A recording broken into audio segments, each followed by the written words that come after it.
వీడియోనే ఇది. ప్రజలందరికీ గణతంత్ర దినోత్సవ శుభాకాంక్షలు, రిపబ్లిక్ డే శుభాకాంక్షలు. ఈరోజు భారత రాజ్యాంగం అమల్లోకి వచ్చిన రోజు. స్వాతంత్రం వచ్చిన తర్వాత మన దేశానికి పరిపాలన చేసుకోవడం కోసం, ఒక దిశానిర్దేశం కోసం ఎంతోమంది మేధావులు డాక్టర్ బాబాసాహెబ్ అంబేద్కర్ నేతృత్వంలో భారత రాజ్యాంగాన్ని రూపొందించారు.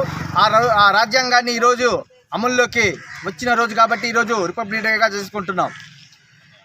మన దేశంలో ఈ లౌకిక రాజ్యాంగాన్ని నాశనం చేయాలని చెప్పి కొన్ని మత్తత్వ శక్తులు ప్రయత్నాలు చేస్తున్నారు. దానికి ప్రతి భారతీయుడు వ్యతిరేకించాలా. ఈ లౌకిక రాజ్యాంగాన్ని మనం కాపాడుకోవాల్సిన పరిస్థితి ఈరోజు భారతదేశంలో ప్రతి పౌరుడి పైన ఉందని చెప్పి మేము సిఐటిగా మేము కోరుకుంటున్నాం.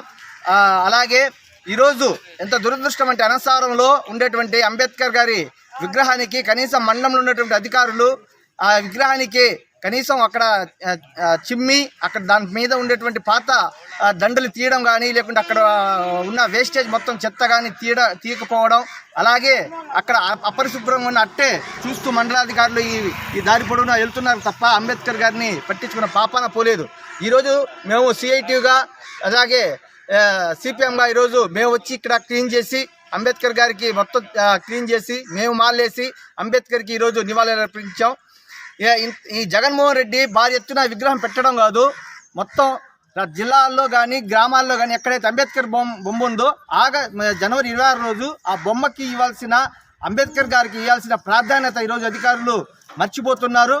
కాబట్టి మేము అధికారులు చెప్పేది ఏంటంటే ఖచ్చితంగా జనవరి 26 గణతంత్ర దినోత్సవం నాడు అంబేద్కర్ గారికి ఖచ్చితంగా ఆయన ఫోటో పెట్టి, లేకపోతే ఆయన విగ్రహం ఉంటే ఆ విగ్రహానికి ఖచ్చితంగా మొదటి ప్రాధాన్యత ఇవ్వాలని చెప్పి మేము కోరుకుంటున్నాం. అలాగే ఈ భారతదేశంలో లౌకిక రాజ్యాంగం కాపాడడం కోసం జరిగే పోరాటంలో ప్రజలందరూ భాగస్వాములు కావాలని చెప్పి మేము సిఐటిగా మేము కోరుతున్నాం.